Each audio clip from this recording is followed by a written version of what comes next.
The evening sun cast long shadows through the tall windows of the Vienna Conservatory of Music. Maria Rodriguez pushed her cleaning cart down the marble hallway, her worn shoes making soft squeaking sounds with each step. She had been working at this grand building for 3 years now, and every day felt the same. Clean the practice rooms, mop the floors, dust the expensive instruments. Go home tired, but tonight was different. Tonight her son Carlos was with her. The boy walked quietly beside his mother, carrying a bucket of cleaning supplies. He was 16 years old, thin and tall, with dark hair that fell across his forehead. His clothes were old and patched in several places, but they were clean. Maria made sure of that. No matter how poor they were, she insisted on cleanliness and dignity. Carlos loved coming to the conservatory with his mother. He loved it more than anything else in the world. Not because he enjoyed cleaning, but because of the music. Every evening when he arrived, the building was alive with sound. Piano music poured from every practice room. Violins sang in distant corners. Sometimes he could hear a full orchestra rehearsing in the main hall. The conservatory was a place where rich families sent their talented children to study music. The students here wore fine clothes and carried expensive instrument cases. They spoke confidently and walked with their heads held high. They barely noticed the cleaning woman and her son. To them, Maria and Carlos were invisible, just part of the furniture. Maria entered the first practice room and began cleaning. Carlos helped her empty the trash bins and wipe down the music stands. Through the wall they could hear a young woman practicing scales on a piano. The notes went up and down, over and over again. "Mama, can I ask you something?" Carlos said quietly. Maria looked at her son. She saw the familiar look in his eyes, the one that meant he was thinking about music again. "What is it, mijo? Do you think I could ever learn to play like that?" Maria's heart ached. This was not the first time Carlos had asked such questions. She set down her cleaning cloth and touched her son's cheek gently. "Oh, my sweet boy, music lessons cost money we do not have. The piano teachers here charge more for one lesson than I earn in a month." "I know, Mama. I was just wondering." They continued cleaning in silence, but Maria could see that her son's mind was far away, lost in dreams of music. The truth was that Carlos had been teaching himself. Maria did not know this, but every night after they finished cleaning, Carlos would sneak back into one of the practice rooms. He would sit at the piano and try to copy the sounds he had heard earlier. His fingers would search for the right keys, making mistakes over and over until he found the notes he wanted. He had been doing this for almost 2 years now. Carlos had learned to be very quiet. He would take off his shoes so his footsteps would not echo in the empty halls. He would play softly, barely pressing the keys so the sound would not travel far, and he always listened carefully for any sound of approaching footsteps. If someone came, he would slip away like a shadow. Tonight, as they moved from room to room cleaning, Carlos listened carefully to everything. In one room, a young man was struggling with a difficult piece by Chopin. He kept stopping and starting, cursing in frustration. In another room, a girl played Mozart with perfect technique but no feeling, as if she were a machine programmed to hit the right notes. In the largest practice room, a group of students had gathered. They were talking excitedly about something. Maria and Carlos could hear them through the door. "Is it true?" one student asked. "Is Victor Hoffman really coming tonight?" "Yes, my father confirmed it," another replied. "He is giving a special master class for the advanced students. Only the best are invited to play for him. I am so nervous. What if he hates my playing? Everyone says he is very harsh. He made a student cry last time he was in Berlin." Carlos stopped cleaning. Victor Hoffman. He knew that name. Everyone who loved music knew that name. Victor Hoffman was one of the greatest pianists in all of Europe. He had played in the finest concert halls from London to Moscow. People paid enormous amounts of money to hear him perform, and he was coming here. Tonight. Maria noticed her son had frozen in place. "Carlos, what is wrong? We have work to do." "Mama, did you hear? Victor Hoffman is coming." "The famous pianist," Maria frowned. "That means we must work faster. They will want all the rooms perfect before he arrives. Come, we have much to do." They hurried through their cleaning tasks. All around them, the conservatory was buzzing with excitement. Students rushed back and forth, carrying sheet music and fixing their clothes. The conservatory director, Herr Schmidt, was barking orders at everyone. He was a short man with a round belly and a gray beard. He wore an expensive suit and always looked irritated about something. The main hall must be spotless. Herr Schmidt shouted. "Fresh flowers on the stage. Make sure every piano is perfectly tuned. Herr Hoffman will be here within the hour. Maria grabbed her son's arm.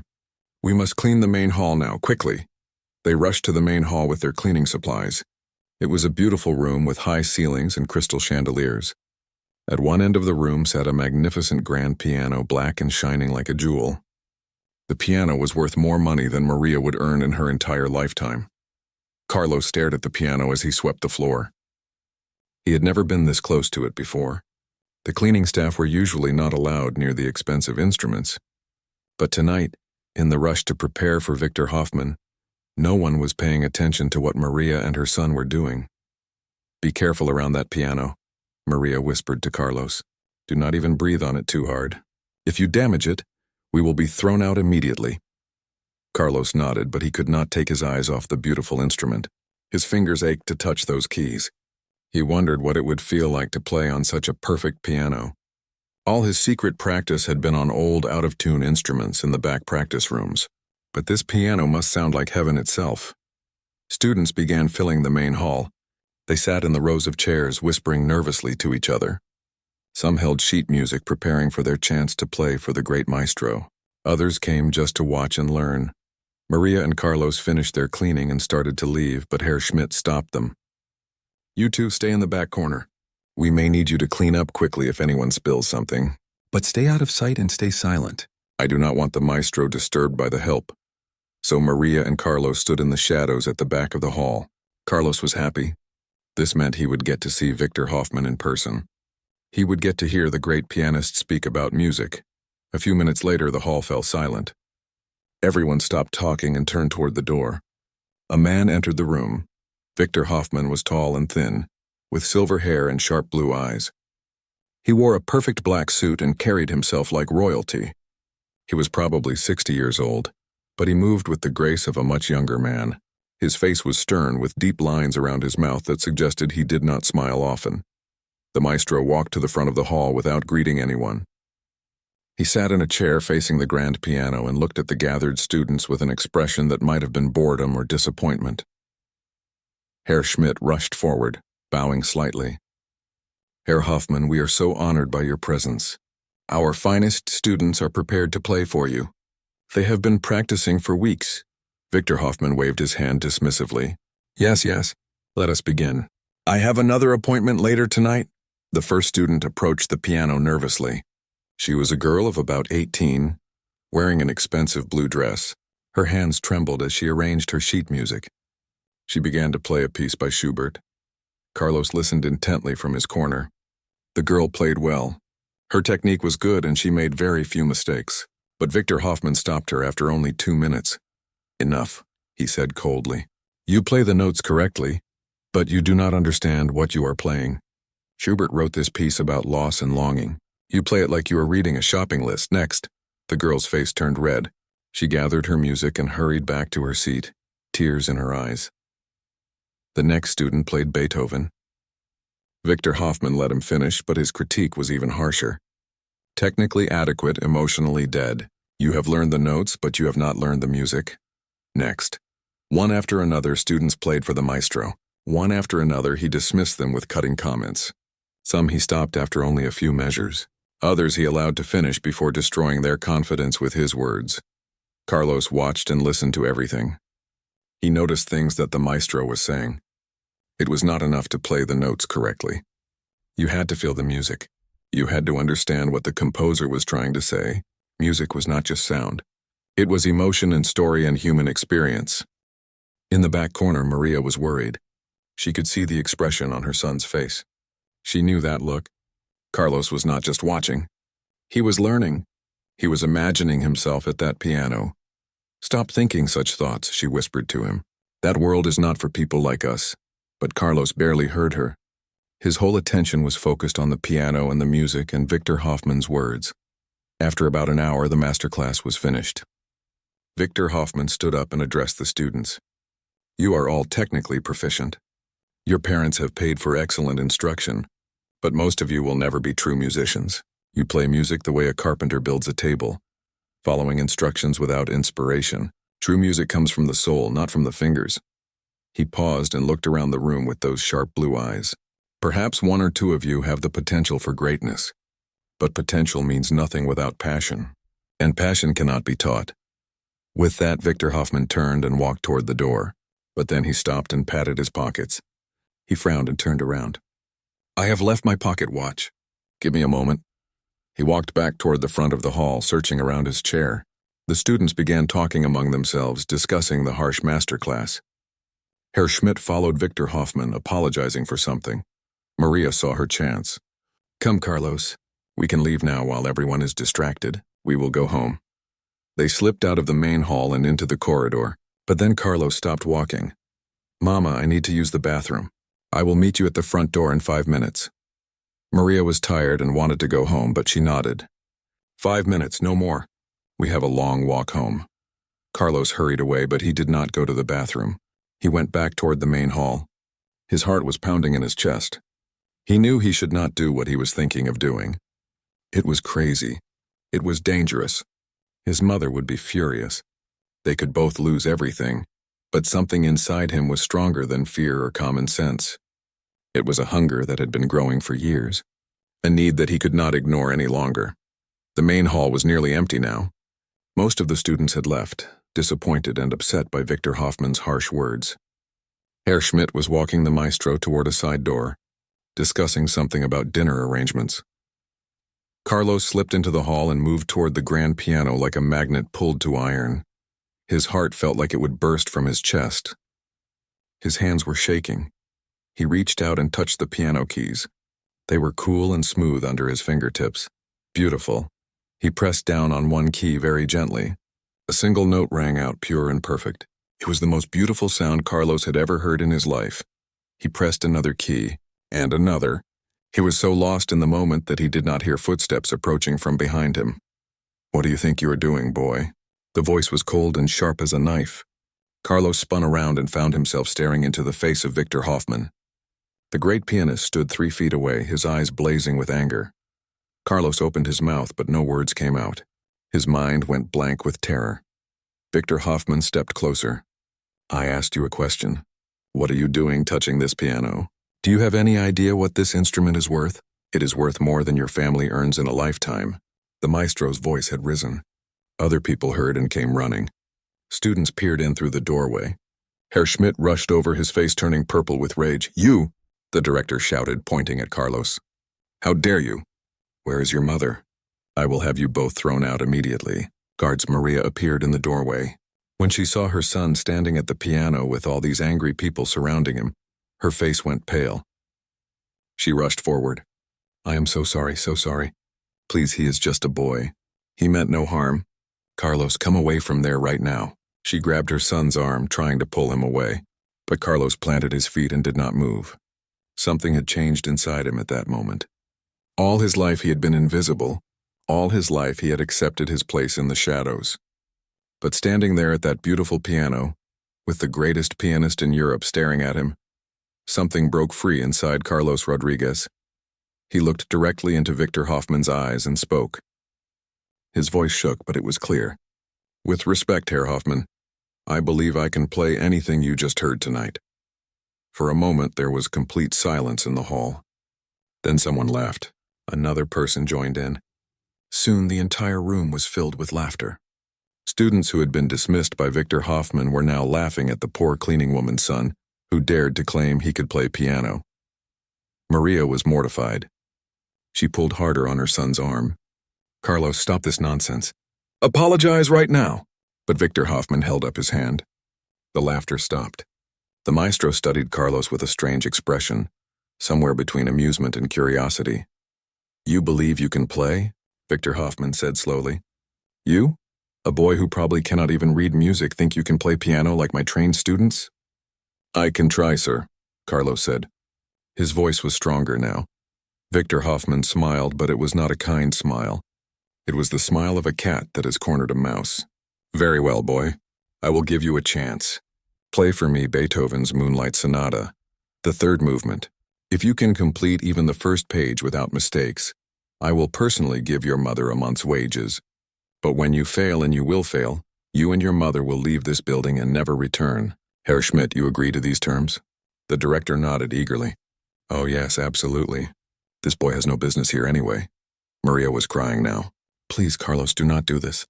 Let us just go home. But Carlos gently pulled his arm free from his mother's grasp. He looked at her with love and sadness. I am sorry, Mama, but I have to do this. I have to try. He turned back to the piano and sat down on the bench. More people were crowding into the hall now, drawn by the commotion. Word had spread quickly that the cleaning woman's son was about to make a fool of himself trying to play for Victor Hoffman. Carlos looked down at the piano keys. His hands were shaking so badly he wondered if he would be able to play at all. The third movement of the Moonlight Sonata was one of the most difficult pieces ever written. It was fast and furious and demanded incredible technical skill. He had taught himself this piece by listening to students practice it. He had played it dozens of times on old pianos late at night when no one was around. But he had never played it on a piano like this. And he had never played it in front of anyone, let alone in front of Victor Hoffman and a room full of people who wanted to see him fail. Carlos closed his eyes. He took a deep breath. He thought about all the nights he had spent in this building, listening through walls, teaching himself in secret. He thought about his mother, working so hard to give him any kind of life at all. He thought about the music that had lived inside him for as long as he could remember, the music that demanded to be released. He opened his eyes. He raised his hands to the keyboard, and he began to play. The first notes rang out into the silent hall. They were tentative and soft, like a question being asked. Carlos's fingers touched the keys carefully, as if he were afraid they might burn him. But as the opening measures of the third movement began to take shape, something started to change. The third movement of Beethoven's Moonlight Sonata is called Presto Agitato, which means fast and agitated. It is a storm of notes, a fury of sound that seems to come from some dark and troubled place in the soul. It requires the pianist to move their fingers at incredible speed while maintaining control and expressing the deep emotion of the piece. Carlos played the opening phrases, and his hands began to remember. They remembered all those nights of secret practice. They remembered the feel of the keys under his fingers, the way certain passages required you to stretch your hand in uncomfortable ways, the places where you had to leap from one end of the keyboard to the other. But more than that, Carlos remembered the feeling of the music. He had listened to this piece hundreds of times. He had heard it played well and played poorly. He had heard students struggle with the technical demands and miss the emotional heart. And late at night, alone in the practice rooms, he had found his own way into the music. The crowd that had gathered to watch him fail began to grow quiet. The laughter died away. People stopped whispering to each other. Even Victor Hoffman, who had been standing with his arms crossed and a smug expression on his face, slowly lowered his arms to his sides. Carlos was not playing perfectly. His technique was rough in places. He had taught himself without proper instruction, and it showed. His fingering was inefficient. His posture was not quite right. There were moments when his fingers fumbled slightly, when he hit a note that was close to correct but not exactly right. But something else was happening that no one in that room could deny. Carlos was not just playing notes. He was releasing something that had been locked inside him for years. Every note carried weight. Every phrase had meaning. His hands moved across the keyboard with a kind of desperate passion, as if he were telling a story that he had been forbidden to tell his whole life. The music filled the hall. It was Beethoven's fury and darkness, but it was also Carlos's own hunger and longing. It was the frustration of watching others do what you dream of doing. It was the pain of being invisible, of being told that certain things are not for people like you. It was the defiance of refusing to accept those limitations. Maria stood against the wall with tears streaming down her face. She covered her mouth with both hands. She had no idea her son could do this. She had known he loved music. But this was beyond anything she had imagined. Where had he learned this? When had he practiced? The students who had laughed were now staring with their mouths open. Some of them had been studying piano for 10 years or more. They had the best teachers money could buy. They practiced for hours every day in perfect conditions. And yet this boy, this poor cleaning woman's son in his patched clothes, was playing with a raw power and emotion that made their own playing seem hollow in comparison. Herr Schmidt's face had gone from purple with anger to white with shock. He gripped the back of a chair, watching in disbelief. But the most remarkable change was in Victor Hoffman. The great maestro had moved closer to the piano. He was watching Carlos's hands with an expression of intense concentration. His sharp blue eyes followed every movement, analyzed every phrase. The smug smile was completely gone, replaced by something that might have been surprise or recognition, or even respect. Carlos reached the climactic section of the piece, where the music builds to a tremendous emotional peak. His whole body was involved now, swaying slightly as he played, his face showing the strain and the ecstasy of the moment. Sweat appeared on his forehead. His fingers flew across the keys faster than seemed humanly possible, and then suddenly it was over. The final crashing chords rang out and faded into silence. Carlos sat motionless at the piano, his hands still hovering over the keys, his chest heaving as he tried to catch his breath. He stared down at the keyboard as if he could not quite believe what had just happened. The silence in the hall was absolute. No one moved. No one spoke. It was as if everyone had forgotten how to make sound. Finally, Victor Hoffman broke the silence. He walked slowly toward the piano, his footsteps echoing in the quiet hall. Carlos turned on the bench to look up at him, and for the first time since he had started playing, fear returned to his eyes. The maestro stopped a few feet away and studied Carlos's face for a long moment. Then he spoke, and his voice was very quiet. "Who taught you?" Carlos swallowed hard. "No one, sir. Only the music itself." Victor Hoffman's eyebrows rose slightly. "You taught yourself?" "How?" "I listen, sir. When I am here with my mother, I listen to the students practice. And then at night, when everyone is gone, I try to copy what I heard. I have been doing this for 2 years. 2 years, Victor Hoffman repeated. He shook his head slowly as if he could not quite process this information. Then he turned to face the gathered crowd. His voice became louder, more forceful. "Do you hear that? This boy with no training, with no teachers, with no advantages at all, understands something that most of you will never grasp. Technique without soul is merely noise. Perfection without passion is death." He turned back to Carlos. "Your form is terrible. Your fingering is inefficient. You made at least a dozen mistakes that I counted. Some notes were not quite right. Your posture is wrong, and you will hurt your wrists if you continue to play like that." Carlos's heart sank. He had failed after all. The room began to spin slightly, and he gripped the edge of the piano bench to steady himself. But Victor Hoffman was not finished. "However, you have something that cannot be taught. You hear the music's heart. You understand what Beethoven was trying to say. Most of these students," he gestured toward the crowd, "can play the notes more accurately than you, but they play like machines, like trained monkeys hitting keys on command. You play like a musician." The maestro paused, letting his words sink in. Then he asked, "What other pieces do you know?" Carlos blinked in surprise. "Sir, what other pieces have you taught yourself? Play something else for me." Carlos's mind raced. He knew dozens of pieces, but he had never expected to be asked this question. I know some Chopin, and Mozart, and some Liszt, though I do not play those as well." "Play the Chopin. Which nocturne do you know?" "Nocturne in E-flat major, Opus 9, number 2, sir." "Then play it now." Carlos turned back to the piano. His hands were still shaking, but now it was from excitement rather than fear. He placed his fingers on the keys and began the gentle, flowing melody of the Chopin nocturne. This was a completely different kind of music from the Beethoven. Where the Moonlight Sonata was storm and fury, the Chopin was moonlight and dreams. It required a delicate touch and a deep sensitivity to phrasing and dynamics. It was not about technical fireworks. It was about beauty and emotion in their most refined form. Carlos played it with tenderness and longing. Again, his technique was flawed. There were moments when his timing was not quite right, when a trill was a bit rough, when the balance between melody and accompaniment was imperfect, but the emotional truth of the piece shone through every note.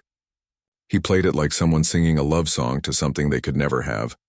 When he finished, Victor Hoffman simply nodded. "Mozart now. Play something by Mozart." For the next hour, Carlos played piece after piece at the maestro's request, sonatas and preludes and etudes. Each time, Victor Hoffman listened intently, sometimes stopping Carlos to ask questions. "Why did you slow down there?" "Because it felt right, sir." "The melody is sad in that part." "And why did you make that chord louder than the others?" "Because it is the turning point. That is where everything changes." "How do you know it changes?" "I can hear it in the notes.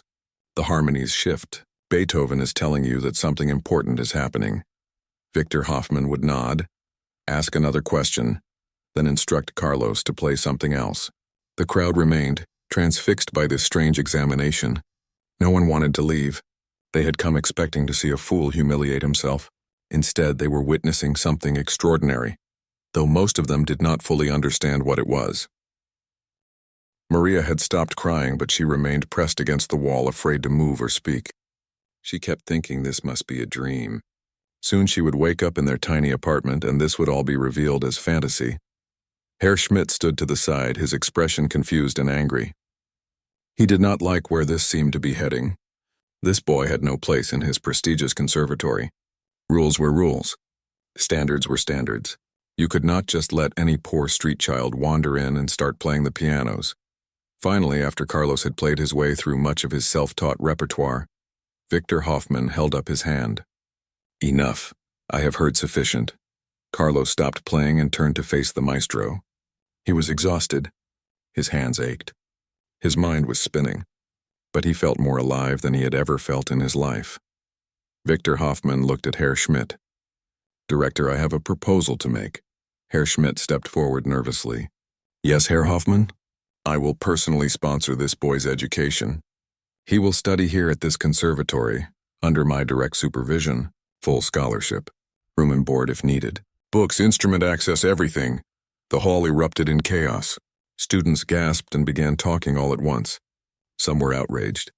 How could this poor boy be given such an opportunity when they had worked so hard? Others were excited, recognizing that they were witnessing something historic. Herr Schmidt's face turned purple again.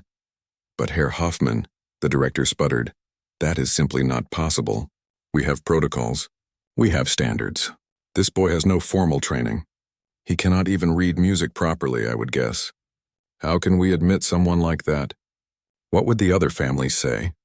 They pay considerable tuition for their children to study here. They would be outraged if we simply gave a free place to a poor boy. Victor Hoffman's voice was cold. To someone who actually has talent rather than just wealthy parents?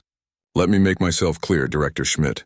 Either this boy studies here under my supervision, or I will withdraw my patronage from this institution entirely. I will take my master classes elsewhere. I will recommend to all my colleagues that they do the same. I will make it known throughout Europe that the Vienna Conservatory is more interested in money than in music. Herr Schmidt's face went from purple to white. Victor Hoffman's patronage was incredibly valuable.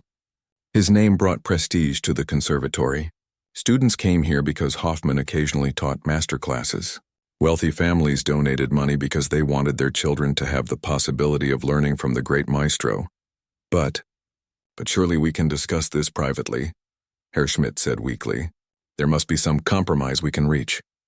There is no compromise, Victor Hoffman said firmly. The boy studies here or I leave.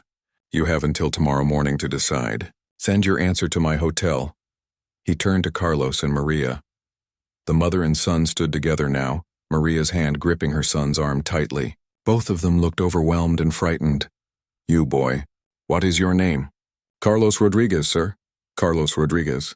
You will report here tomorrow at 9 in the morning. Bring nothing but yourself. If Director Schmidt agrees to my terms, you will begin your studies immediately. If he refuses, we will make other arrangements. Do you understand? Yes, sir, Carlos whispered. And you? Victor Hoffman turned to Maria. You are the boy's mother? Yes, sir. I am Maria Rodriguez. Your son has a gift. It is raw and unformed, but it is real. With proper training, he could become a truly great musician. I have not seen potential like this in many years. But the path will be difficult. He will have to work harder than he has ever worked in his life. There will be many who resent him for the opportunity he is being given. He will face prejudice and cruelty. Are you prepared for that? Maria looked at her son. Carlos met her eyes, and she saw the hope burning there. It was a hope so bright and fierce that it almost frightened her. But she also saw determination. Her son had lived in the shadows his whole life, but he was ready to step into the light no matter what it cost. We are prepared, sir, Maria said quietly. Victor Hoffman nodded. Good. Then I will see you tomorrow morning, Carlos Rodriguez. Do not be late. The maestro collected his pocket watch from where it had been found near his chair. put on his coat, and walked out of the hall without another word. The crowd parted to let him through, then immediately burst into excited conversation. Students surrounded Carlos and Maria. Some wanted to congratulate Carlos. Others wanted to touch him, as if his sudden good fortune might be contagious. A few looked at him with obvious jealousy and resentment. Herr Schmidt stood alone, his face unreadable. He was clearly calculating the costs and benefits of accepting Victor Hoffman's ultimatum. Finally, he called out loudly, "Everyone out! The conservatory is closed for tonight. All of you, go home!" People began to filter out slowly, still talking and glancing back at Carlos. Maria took her son's hand and led him toward the door. They walked through the marble hallways in silence, both of them too stunned to speak. When they stepped outside into the cool night air, Carlos finally found his voice. "Mama, did that really happen? Or am I dreaming?" Maria stopped walking and put both hands on her son's shoulders. She looked into his eyes. "It happened, mijo. It really happened. You played for Victor Hoffman and he saw your gift." Tears started flowing down her cheeks again. "I am so proud of you. And your father, if he were still alive, would be proud too." They walked home through the dark streets of Vienna, neither of them caring that it was late or that they had a long way to go. Their tiny apartment had never felt so far away, but it also had never felt so much like they were walking toward a future instead of away from one. Carlos kept looking at his hands, flexing his fingers, hardly believing they had done what they had done. He had played on the grand piano. He had played for Victor Hoffman. And somehow, impossibly, his life had changed forever in a single evening. But as they walked, a small worry began to grow in his mind. "Mama, what if Herr Schmidt refuses? What if he says no?" Maria squeezed her son's hand. "Then we will find another way. But I think he will say yes. Men like him care about money and prestige above all else. Victor Hoffman's name brings both. He will not want to lose that," she was right. The next morning, when Carlos arrived at the conservatory at exactly 9 o'clock, Herr Schmidt was waiting for him with a forced smile and an enrollment contract. Carlos Rodriguez, the cleaning woman's son, was now officially a student at the Vienna Conservatory of Music.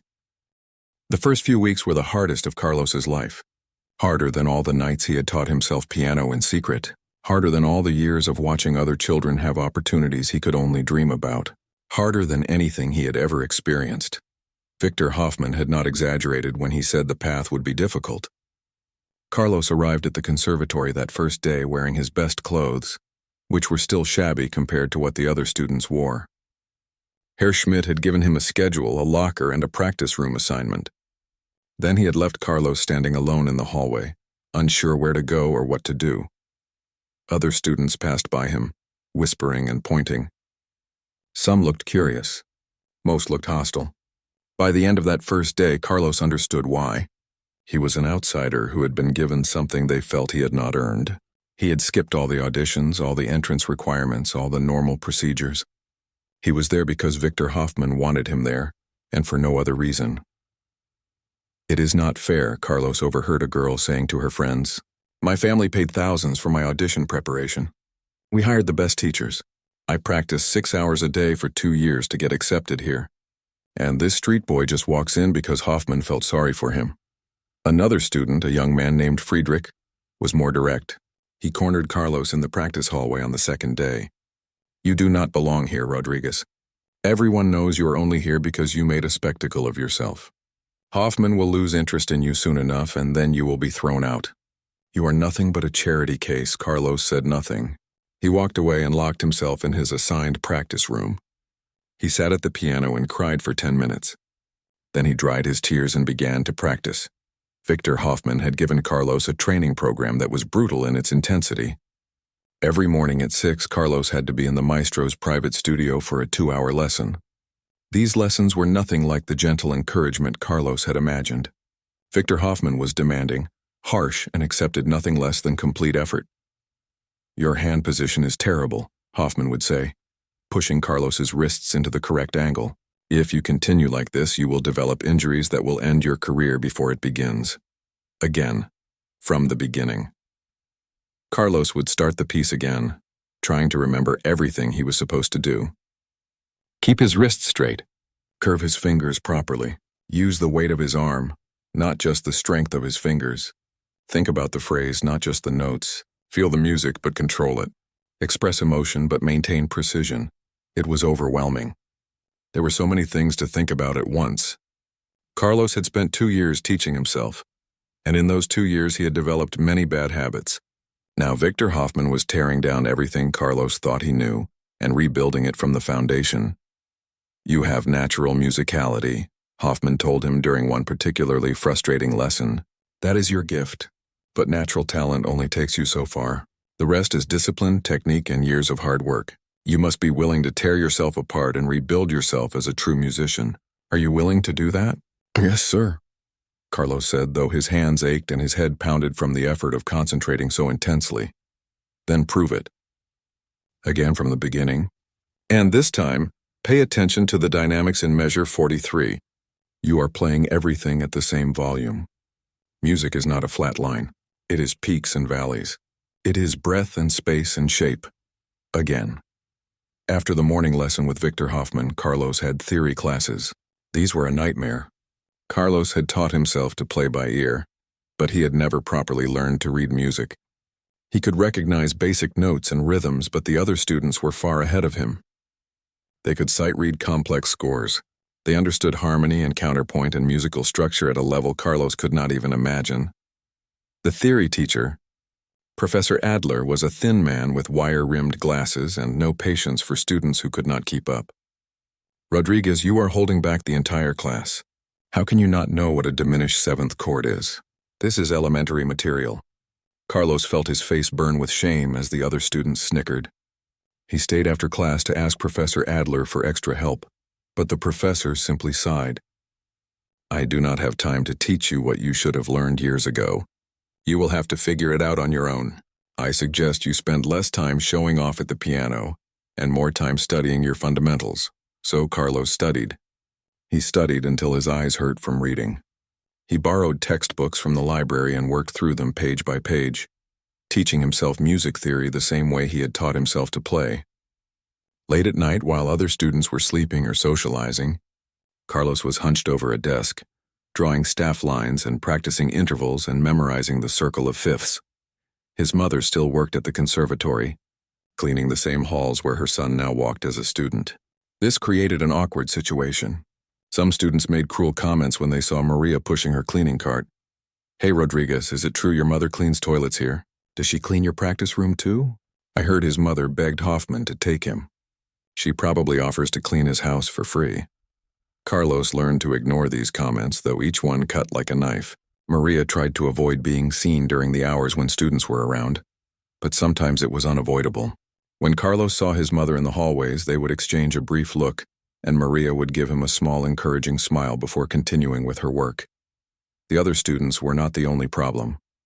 The teachers, with the exception of Victor Hoffman, treated Carlos with barely concealed contempt. They saw him as an unqualified student who had been forced upon them. They were harder on him than on anyone else, criticizing his every mistake, never offering encouragement. But slowly, gradually, Carlos began to improve. The brutal morning lessons with Victor Hoffman were transforming his playing. His technique became cleaner.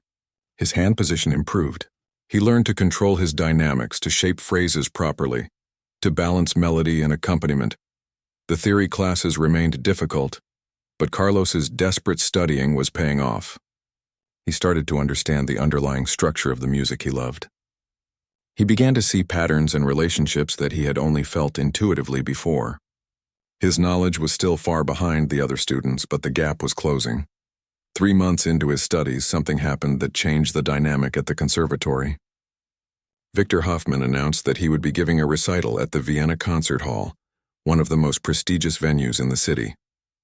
This was a major event. Tickets were expensive and sold out within days. All the students at the conservatory would be attending. 2 days before the recital, Victor Hoffman called Carlos to his studio for their morning lesson. But when Carlos arrived, the maestro was not at the piano. He was standing by the window looking out at the city. "Carlos, come here," Hoffman said without turning around. Carlos approached nervously. He had learned to read Victor Hoffman's moods, and something was different today. "I have a question for you," Hoffman said. "In these 3 months, you have worked harder than any student I have ever taught. You arrive early. You stay late. You never complain. Despite facing hostility from your classmates and teachers. Why? What drives you? Carlos thought carefully before answering. The music, sir. I need it the way I need air to breathe. When I play, I feel like I am fully alive, like I am the person I was meant to be.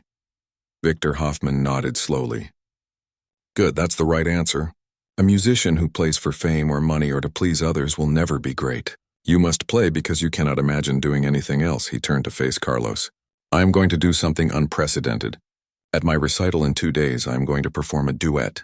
I will play the secondo part on one piano, and you will play the primo part on another.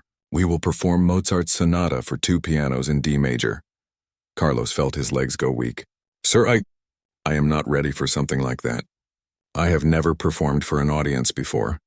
I will make mistakes. I will embarrass you. You will make mistakes, Victor Hoffman agreed calmly. You are not yet a polished performer. But that is not why I am doing this. I am doing this to show the world what potential looks like. I am doing this to prove to all the skeptics that natural talent, when combined with hard work, can achieve remarkable things in just a few months. But sir, what if I fail? What if I freeze on stage? What if Carlos, Hoffman interrupted gently.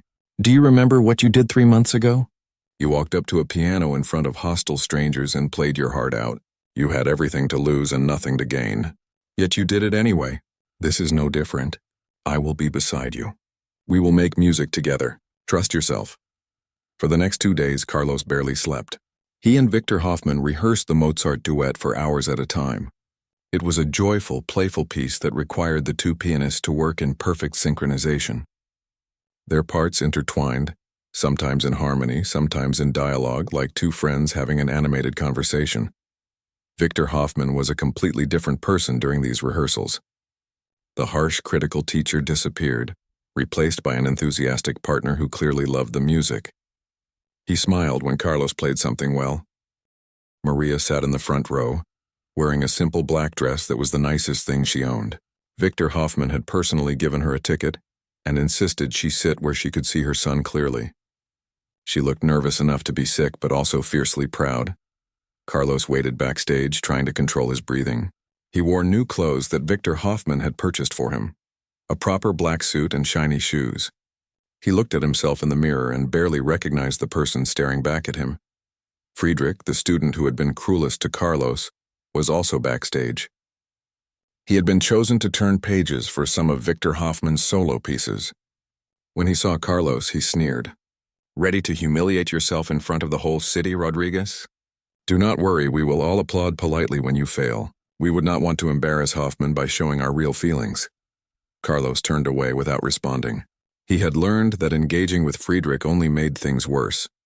Victor Hoffman appeared, looking calm and elegant in his performance attire.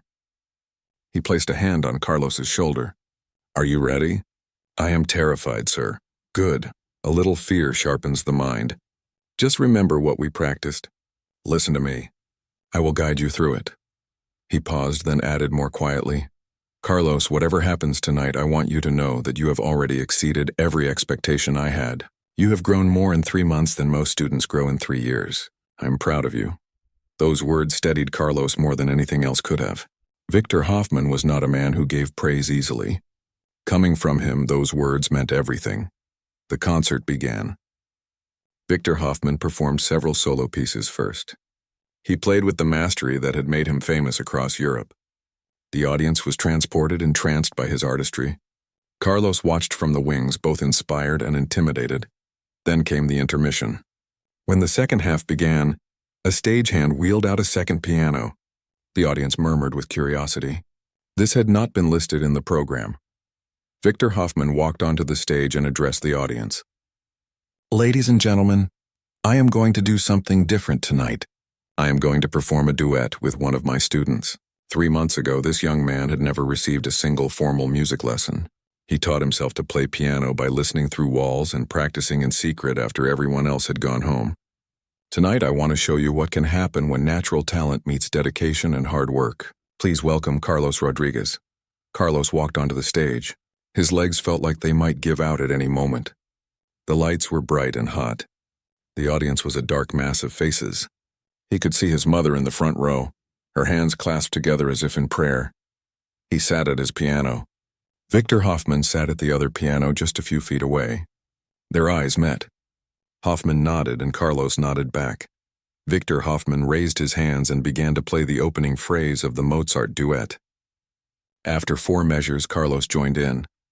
For the first minute, Carlos was aware of everything. The lights, the audience, the fear. But then something magical happened. He began to hear only the music. He listened to what Victor Hoffman was playing and responded to it. When the maestro played a phrase, Carlos answered with his own.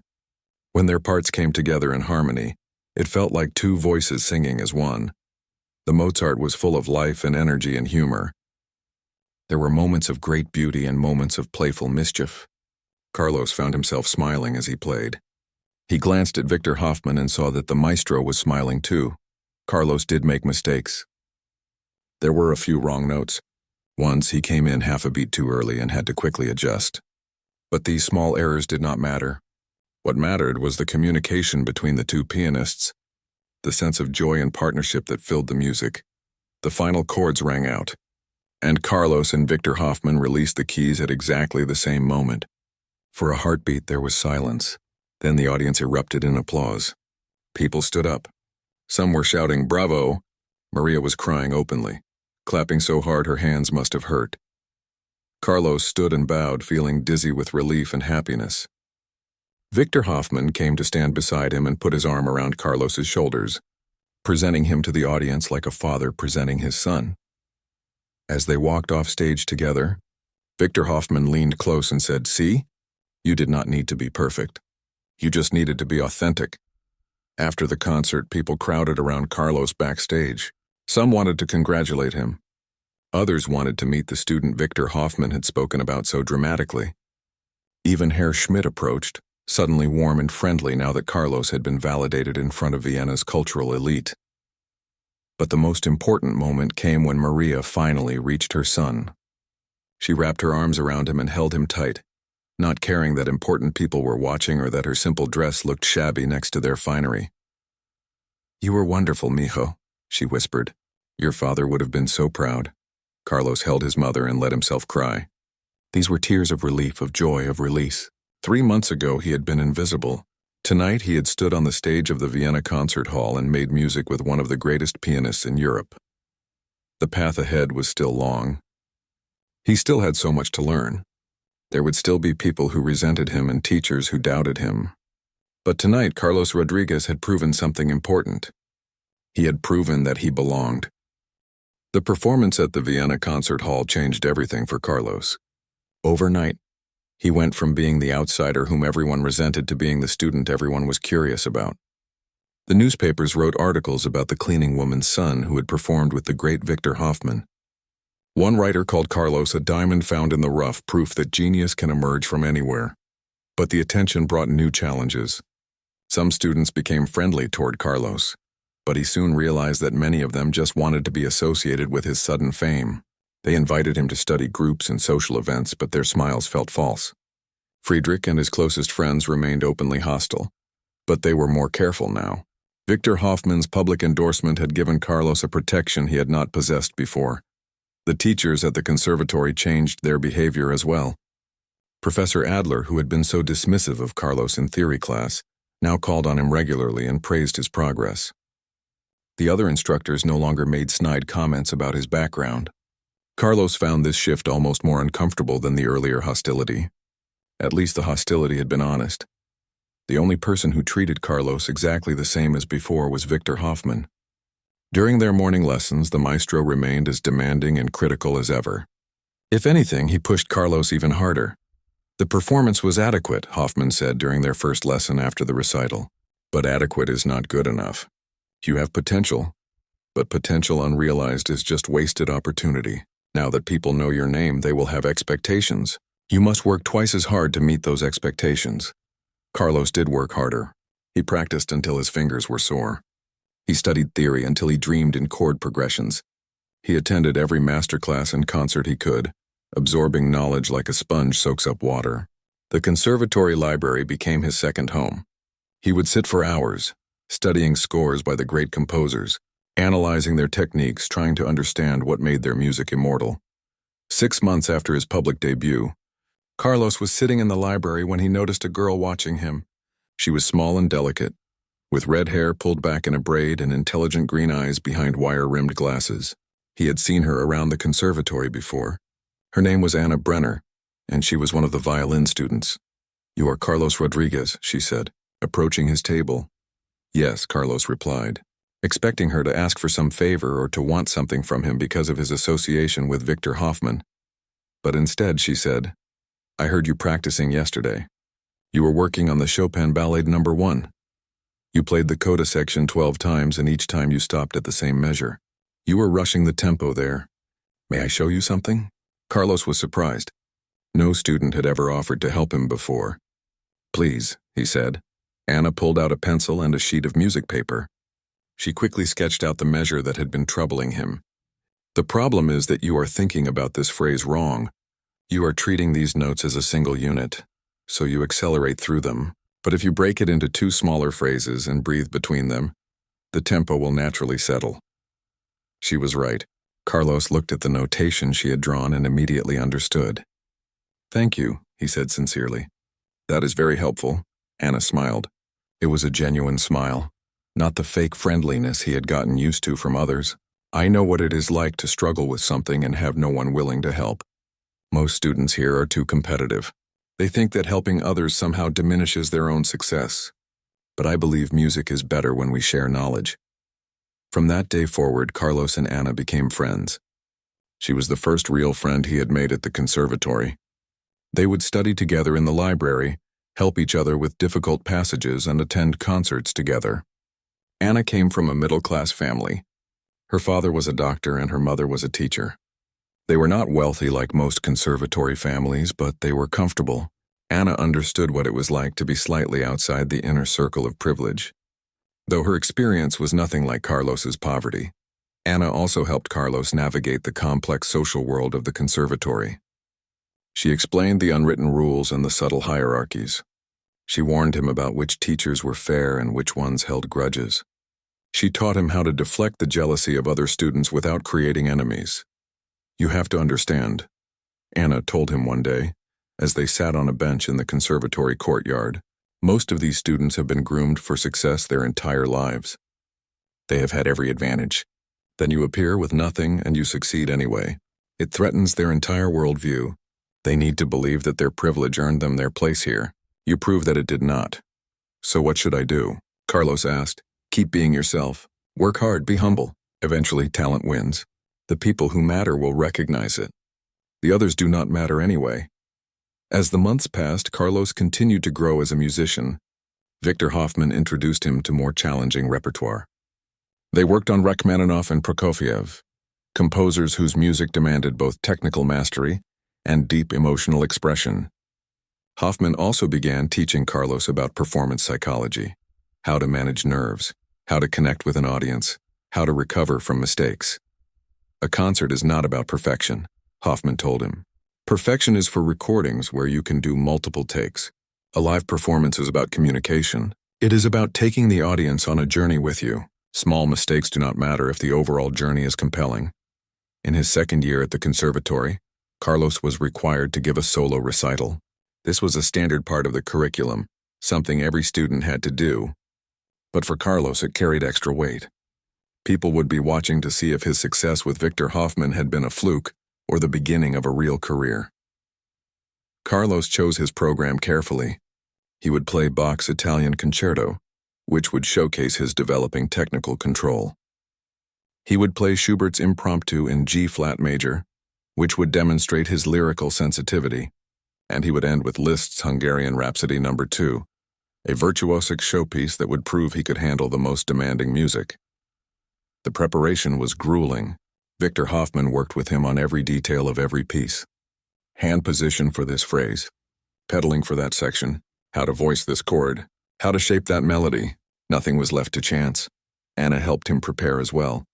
She sat through his practice sessions, giving him feedback from the perspective of a listener. "That passage was too loud. I lost the melody line."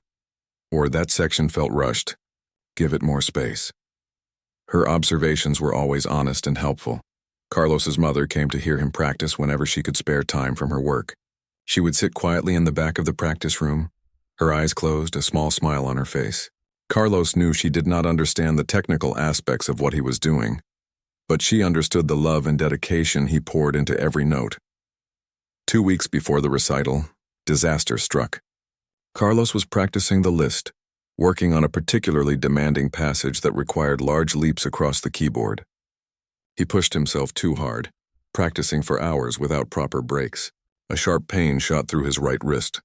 By the next morning, his wrist was swollen and he could barely move his fingers. Victor Hoffman was furious when he saw Carlos's injury. "This is what happens when you practice like a fool." Did I not teach you about proper technique? About taking breaks? About listening to your body? I am sorry, sir, Carlos said miserably. I just wanted to be ready. Ready? You will be ready for nothing if you ruin your hands.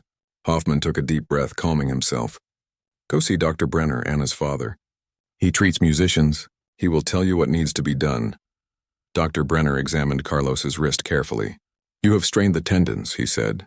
It is not serious, but you must rest completely for at least a week. No playing at all? Then gentle exercises for another week. I will give you some exercises to help with the healing. But my recital is in 2 weeks, Carlos protested. I cannot stop practicing now. If you do not stop now, you will do permanent damage, and Dr. Brenner said firmly. Then you will never play again. One recital is not worth your entire career. Do you understand? Carlos understood, but that did not make it easier. For a week, he sat in the practice rooms and watched other students play, unable to touch a piano himself. It was torture. He attended his lessons with Victor Hoffman, but they could only discuss music theoretically. He could not demonstrate what he had learned. Anna visited him every day, bringing him books about music history and theory to keep his mind occupied. Your fingers may be resting, she said, but your mind can keep working. Study the scores. Analyze the structure.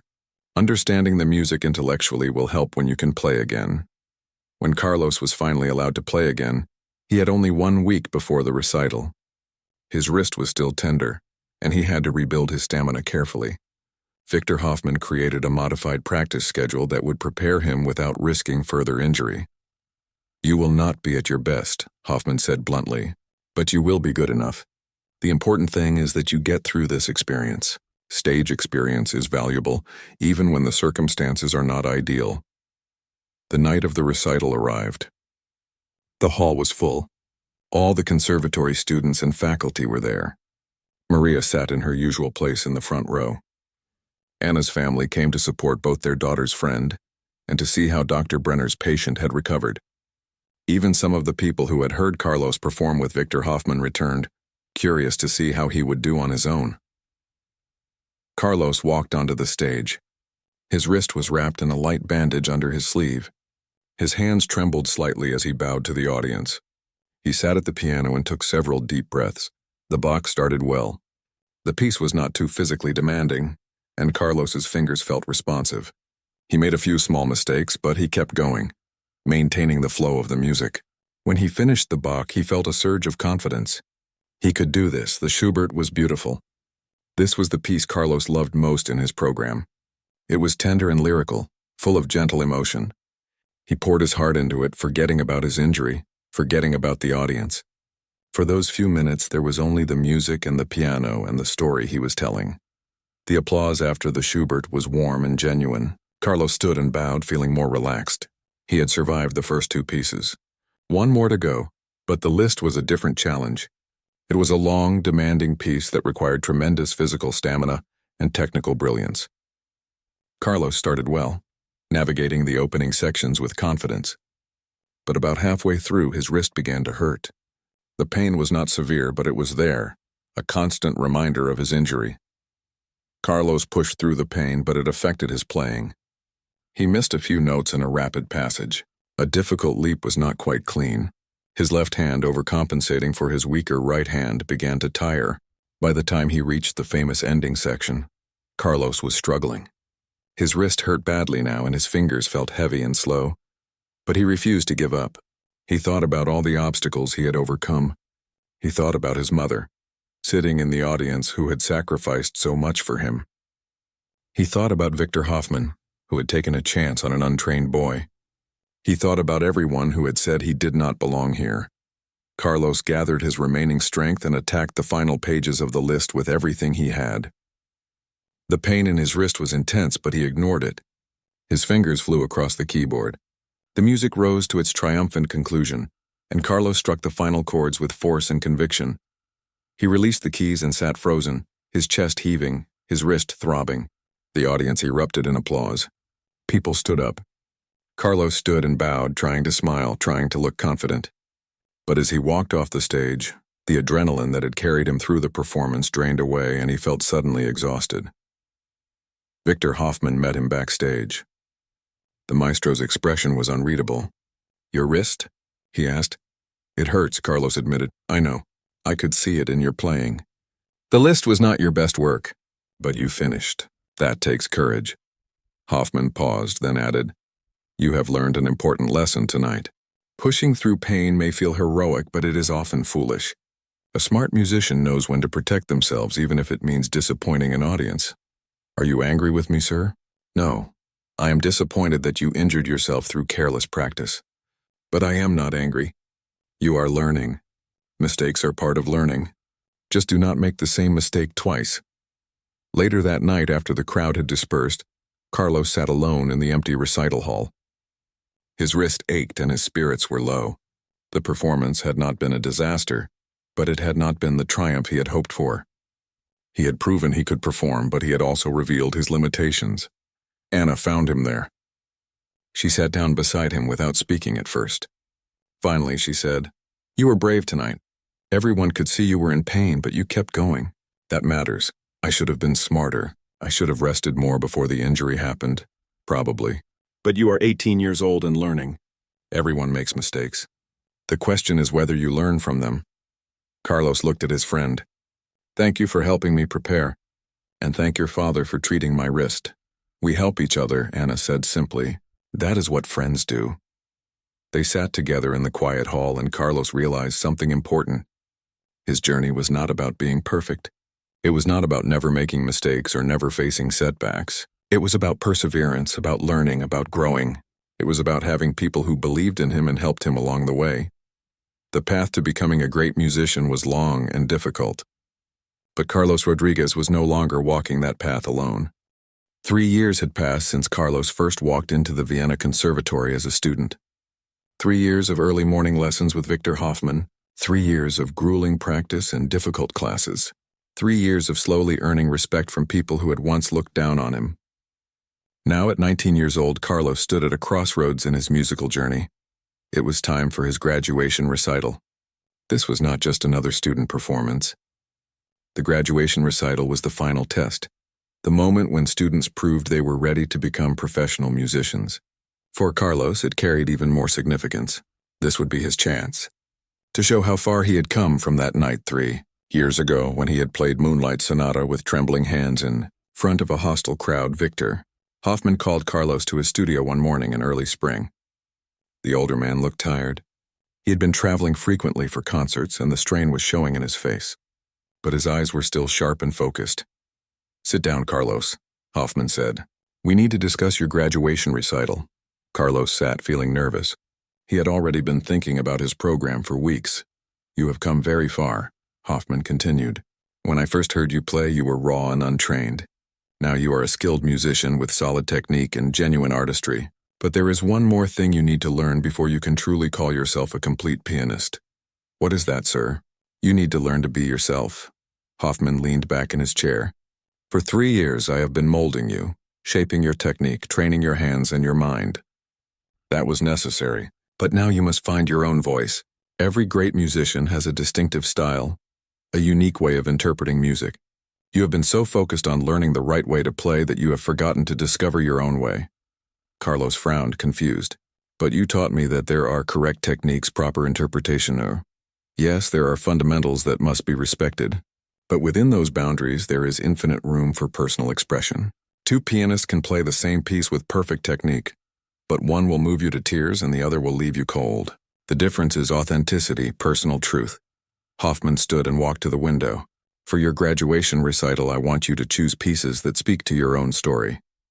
Not pieces that will impress the critics. Not pieces that show off your technique. Pieces that reveal who Carlos Rodriguez truly is. This was a challenge Carlos had not expected. He had been planning to play the most difficult, impressive works he could manage.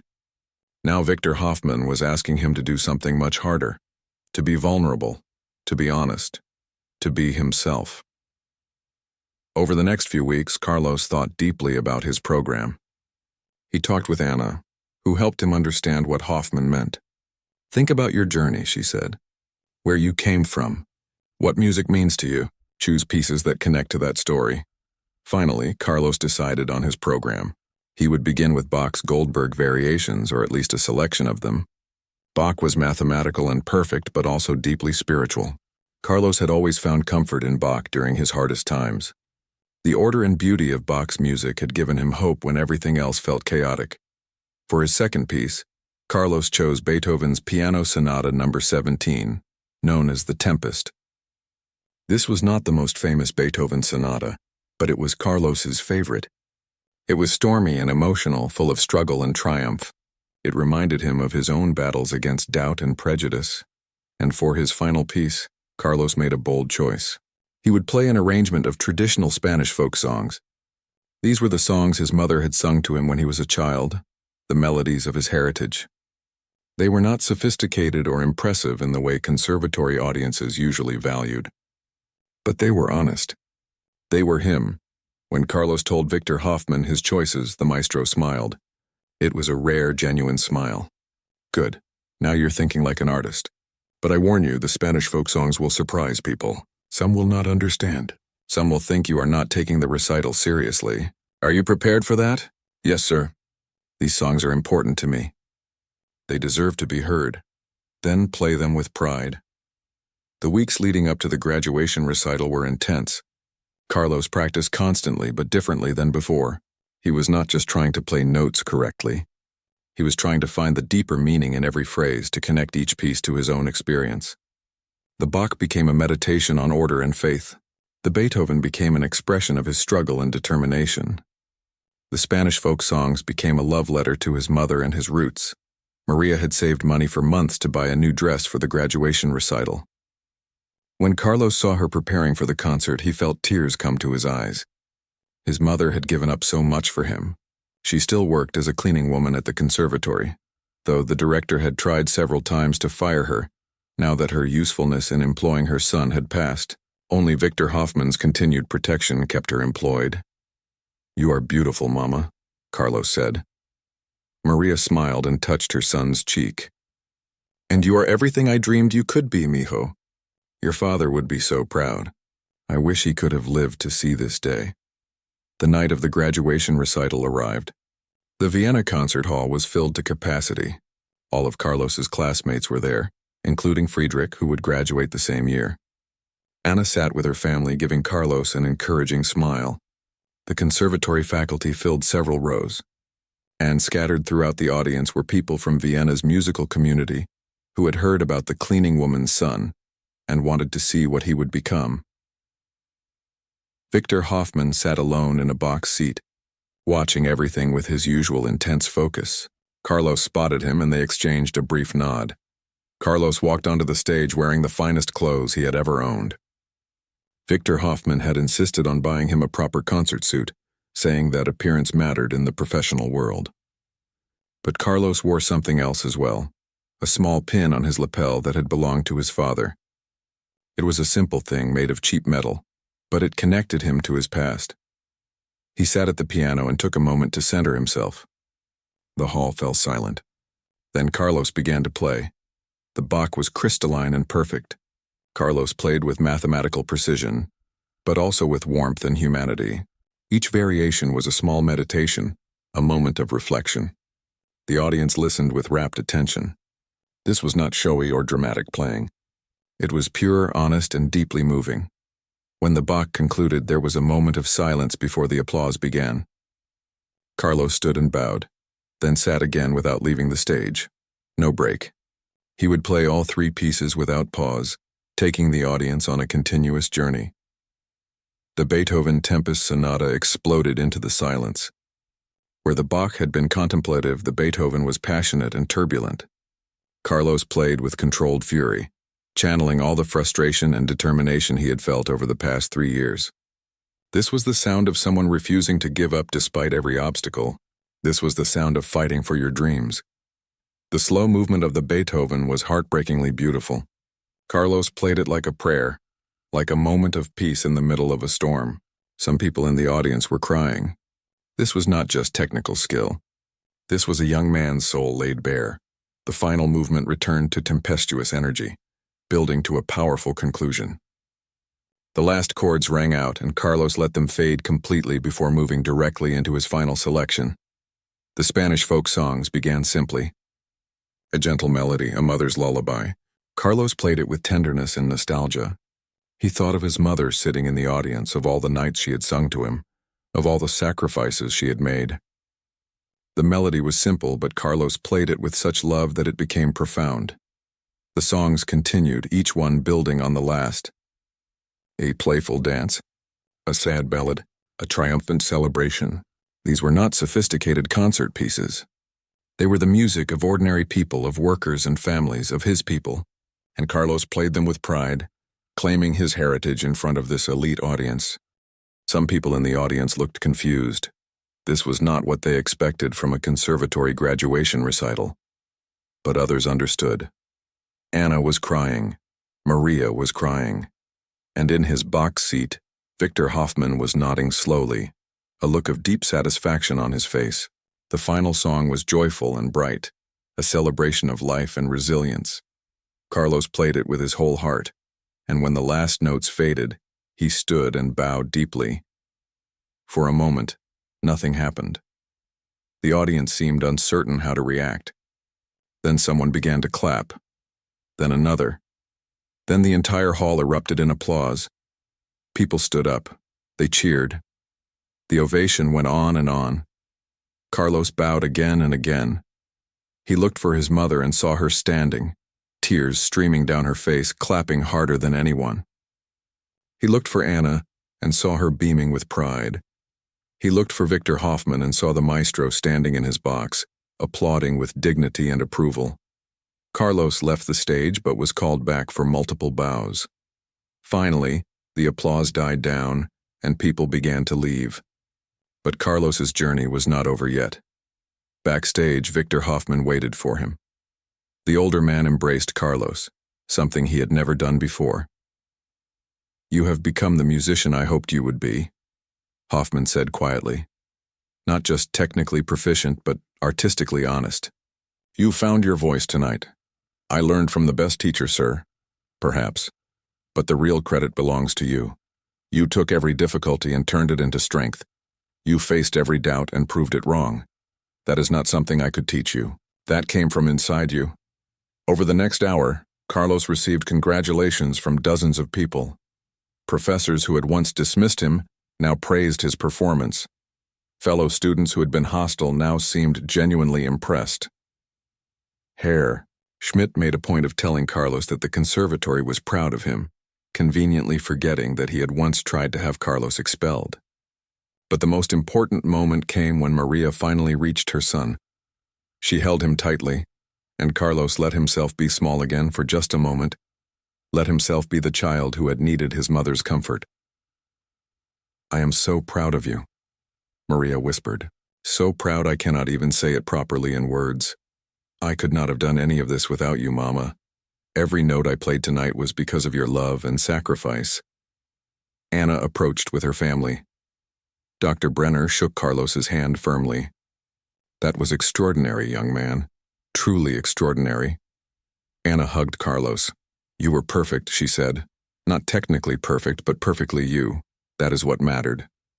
As the crowd finally dispersed and the hall grew quiet, Carlos found himself alone on the stage one last time.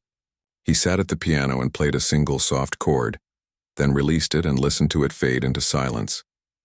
3 years ago, he had stood in the main hall of the conservatory, terrified and defiant, daring to touch a piano that people said was not for someone like him. Tonight, he had graduated from one of Europe's finest music schools with honors. He had proven that talent and dedication could overcome poverty and prejudice. But Carlos knew his journey was just beginning. Graduation was not an ending. It was a doorway to a new chapter. He would face new challenges, new doubts, new obstacles. The professional music world was competitive and often cruel. But he was ready. Victor Hoffman appeared one last time that night. He handed Carlos an envelope. "Open it tomorrow," the maestro said. "It contains a letter of recommendation and some opportunities I have arranged for you. There are 3 concert invitations, an audition with a major orchestra, and an introduction to an agent who handles rising pianists. What you do with these opportunities is up to you. But you have earned the chance. Thank you, sir, for everything. You changed my life." "No, Carlos. I simply gave you the opportunity to show the world what was already inside you. The rest was your doing." Hoffman turned to leave, then paused. "One more thing. Your mother should not have to clean floors anymore. I have arranged a position for her as an administrative assistant at the conservatory. Better pay, better hours, more respect. She has earned it by raising such a remarkable son." With that, Victor Hoffman walked away, leaving Carlos standing alone in the empty concert hall with tears running down his face. The next morning, Carlos opened the envelope.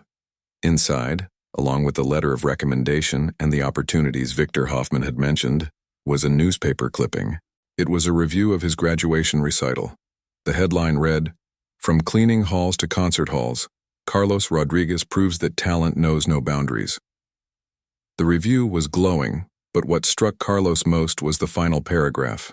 Rodriguez's choice to end his recital with Spanish folk songs was either brilliant or foolish, depending on your perspective, but it was undeniably authentic. In a world where young pianists too often sound like copies of each other, Rodriguez has found his own voice.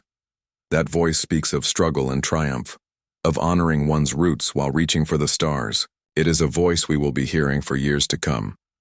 Carlos folded the newspaper carefully and put it in a drawer with the pin that had belonged to his father and the first program from when he had performed with Victor Hoffman. These were his treasures, more valuable than money or fame. 5 years later, Carlos Rodriguez stood backstage at the Vienna Concert Hall, preparing for his solo debut concert as a professional pianist. He had spent those 5 years building his career, playing in smaller venues, studying with other great teachers, developing his repertoire. Now he was finally ready for this moment. Before he walked onto the stage, Carlos thought about that night long ago when he had first touched the grand piano and Victor Hoffman had caught him. If someone had told him then what his life would become, he never would have believed it. But here he was, no longer the scared boy in patched clothes, no longer invisible or overlooked. He was Carlos Rodriguez, pianist, artist, and musician. And tonight, in front of a sold-out audience, he would tell his story through music. His mother sat in the front row, as always. She no longer wore the clothes of a cleaning woman. She wore the dignified dress of a working professional, because that was what she had become. Beside her sat Victor Hoffman, now retired from performing but still teaching. And beside him sat Anna, who had become not just Carlos's friend but his partner in music and in life. Carlos walked onto the stage. The applause was warm and welcoming. He bowed, then sat at the piano. He placed his hands on the keys, closed his eyes for just a moment, and remembered. He remembered listening through walls. He remembered secret practice sessions late at night. He remembered the moment he decided to defy everyone's expectations and reach for the piano that they said was not for him. He remembered Victor Hoffman's harsh lessons and gentle wisdom. He remembered his mother's love and sacrifice. He remembered every step of the impossible journey that had brought him here. Then Carlos opened his eyes, raised his hands, and began to play.